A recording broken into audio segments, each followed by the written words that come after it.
Урматтуу калайык. Сиздерден дарыгерлердин атынан да бир ирет суранып кетебиз. Карантин зонасынан чыкпоңуз жана карантин зонасына өтө кооптуу делген аймактарга кирбөөңүздү суранабыз. Анткени эгерде дүйнөнүн практикасын карасак, эң маанилүүсү бул самоизоляция же башкача айтканда башкалар менен карым-катнашты токтотуу. Эгерде сиздер бул бардык ыкмаларды аткарган болсоңуздар, биз ооруну биргеликте жеңебиз. Жана айта кетчү нерсе, эч кандай ызы чууга алдырбастан, үйдө отуруп, карым-катнаштарды токтотуп, кооптуу деген аймактарга, карантин жарыяланган аймактарга кирбөөңүздөрдү суранабыз. Үйдө болуңуздар, сиздердин ден соолугуңуздар өзүңүздөрдүн колуңуздарда. Биздин жарандардан мындай суроолор түшүп атат да, ушул оорунун алдын алуу үчүн кандай тамактарды жеш керек, иммунитетти көтөрүш үчүн дегендей.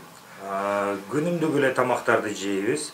Эң башкысы режимди бузбаш керек, өз убагында тамактаныш керек жана витаминди көбүрөөк тамактарды жеген аракеттениш керек. Бизде жарандардан дагы бир суроолор түшүп атат. Мына биз карантинге алган айылдардан ошо туугандары ооруканада болуп, же болбосо мындай ооруканага бара турган болгондо ошол жерден чыгышка туура келген учурлар келип атат да. Мындай учурларда кандай кылыш керек деген бир суроолор менен. Киргизилеби ошол жака?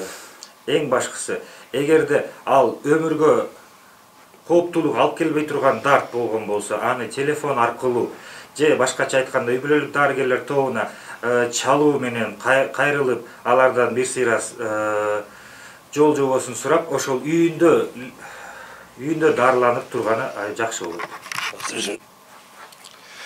Мына көбүнчө көчөдө маска кийбей жүргөн жарандарыбыз жок эмес да.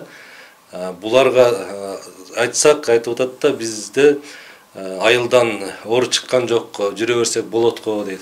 Сиз айдыс катары кандай сунуш берет элеңиз? Мен айтайын дегеним бул жанагы. Эгерде сиздер жашаган аймактан оору чыкпаган болсо, бул эч кандай сизге кооптуулук бербейт. То что сиз бул жакта жүрүп, ал ооруну жугузуп алуу же жугузуп албоо жөндөмү жок экенин айтканга болбойт. Сиздердин ооз жана мурун көмдөйүңүздөн эң биринчи болуп ошол оору инфекция кирүүчү болуп эсептелет. Ошондуктан маска бул именно өзүңүздү коргоо каражаты болуп эсептелет. Азыркы оору кандай жол менен жугат? Азыркы оору көпчүлүк учурда бул карым-катнашта, кол алышууда жана жакын туруп сүйлөшүүдө, ошол жөтөлгөн учурда, ошонун ооз көңдөйүнөн чыккан суюктук аркылуу жугат. Мына банкоматтардан акча алып аткандарды көрүп атабыз да. Деги ошол жерлерде санитардык эрежелер кандай болуш керек? Эгерде сиз банкомат же башка бир темир үстүнөн колдоно турган нерселериңиз болсо, жаныңызда антисептик жана эң башкысы кол кап менен колдонгонуңуз жакшы болот. Эгерде мүмкүнчүлүк болсо, бир башка бир бөтөн зат менен, ручка же салфетка менен алып, ошол жерди басып, кайра ошол салфетканы ыргытып бергениңиз дурус болот. Көбүнчө мына менчик автоунаалары менен ошол коркунучтуу аймактардан чыккан учурлар кездешет. Ошол кезде автоунааларда дагы дезинфекция кылыш керекпи?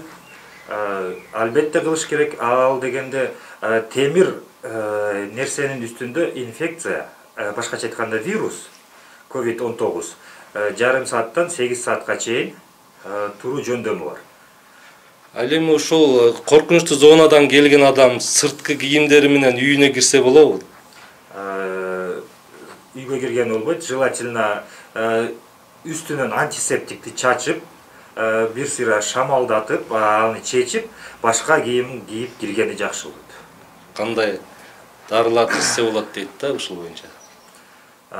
Эгерде эч кандай кооптуу ооруңуз жок болгон болсо, дары-дармек ичпей туруңуз. Азыркы кезде аптекалардан аскорбинка жана башка витаминдерди алган жарандарыбыз көп болуп атат да. С витамин ичиш керек экен деп өз алдынча витаминдерди алып жаткан жарандар да кездешип атат да.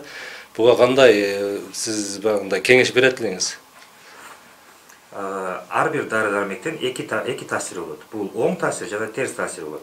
Эгерде сизге дарыгер жазып берип ич деген болсо, андай алып ичсеңиз болот. Эгерде өз алдынча өз билемдик менен дары дармектерди ичүүгө болбойт. Урматтуу мекендештер, биз дарыгерлер коому сиздерди үйүңүздө болуу, карантиндин жол-жоболорун баарын аткарууну суранабыз. Сиздер менен биргеликте эгерде баарыбыз жол-жобону туура аткарсак, биз ооруну эртерээк жеңебиз. Практика көрсөткөндөй, Япония, Кытай жана башка ушундай эрежелерди так аткарган мамлекеттерде инфекция тезирээк жол-жобосу менен жоголуп жана тезирээк айыгуу болду. Ошол себептен карантиндин жол-жоболорун туура сактап жана үйүңүздө болууңуздарды суранабыз.